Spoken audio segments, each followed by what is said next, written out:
Les grâces les plus excellentes peuvent porter les fruits les plus amers.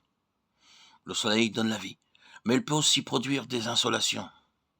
La prédication qui doit donner la vie peut amener la mort.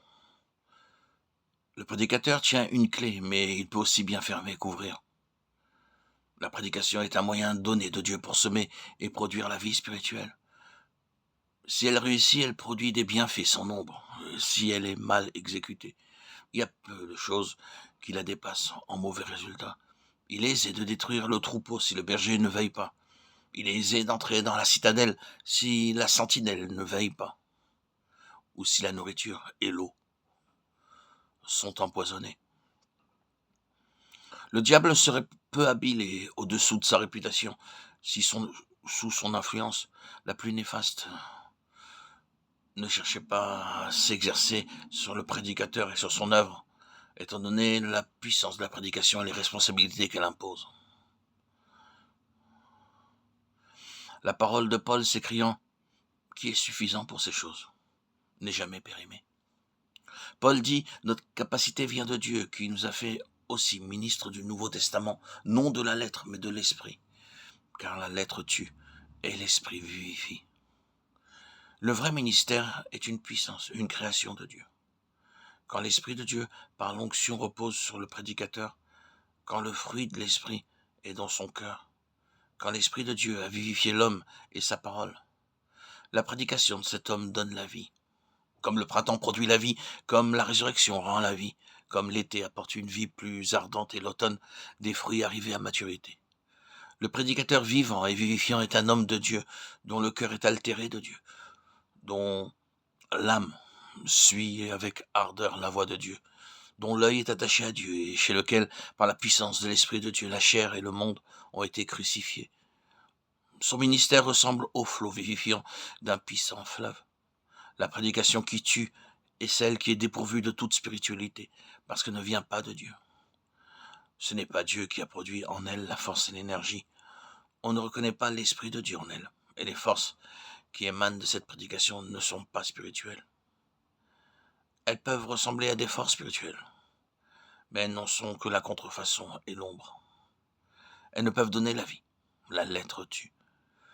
La prédication peut être bien bâtie et en bonne forme, mais c'est toujours la lettre, une enveloppe sèche et vide. La lettre peut contenir un germe de vie, mais les souffles du printemps ne sont pas là pour la faire germer. Les grains sont durs et ils ne peuvent pousser. L'hiver les a tués. Cette prédication de la lettre renferme la vérité, mais cette vérité même, si elle est divine, ne peut produire la vie à elle toute seule. Il faut qu'elle soit vivifiée par l'Esprit, par toutes les forces de Dieu. La vérité, si elle n'est pas vivifiée par l'Esprit, renferme la mort autant, si ce n'est plus que l'erreur. La vérité peut être là entièrement pure d'erreur, mais sans l'Esprit, elle est erreur, obscurité et mort. La prédication de la lettre est sans action réelle, si elle n'est pas pénétrée de l'Esprit. Il y aura des pleurs peut-être, mais ces pleurs ne peuvent mettre en mouvement les forces divines. Cette émotion n'est qu'un souffle léger, passant sur des icebergs, ne produisant qu'un dégel apparent. Il y aura des sentiments, des émotions, le prédicateur s'animera lui-même aux étincelles que ses paroles produiront. Son exégèse se transformera en éloquence. Il exprimera avec grand soin ce que lui dictera son cerveau. Professeur, il usurpera le feu de l'apôtre. Son animation nerveuse imitera la ferveur que produit l'Esprit de Dieu.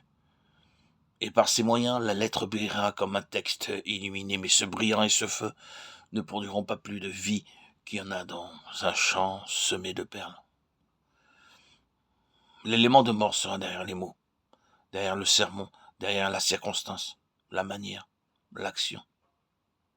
Le grand obstacle, c'est le prédicateur. Le prédicateur lui-même n'a pas en lui les puissantes forces créatrices. On pourra louer son orthodoxie, son honnêteté, sa pureté ou son sérieux. Mais d'une façon quelconque, l'homme intérieur, dans son fort intérieur, ne s'est jamais abandonné à Dieu. Sa vie intérieure n'est pas comme une route royale par laquelle passera le message divin pour atteindre les hommes.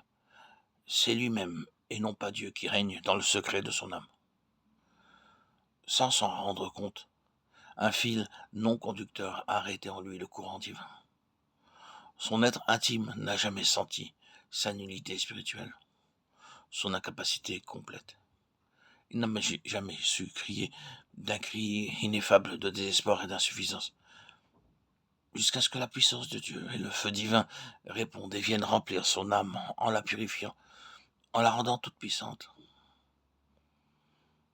L'admiration de soi-même, l'idée de sa force personnelle ont envahi et violé le temple qui devait être réservé pour Dieu seul.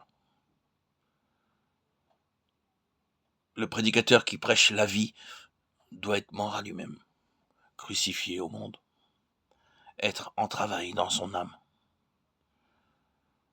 La prédication crucifiée seule peut donner la vie. Et cette prédication-là ne peut émaner que d'un homme crucifié.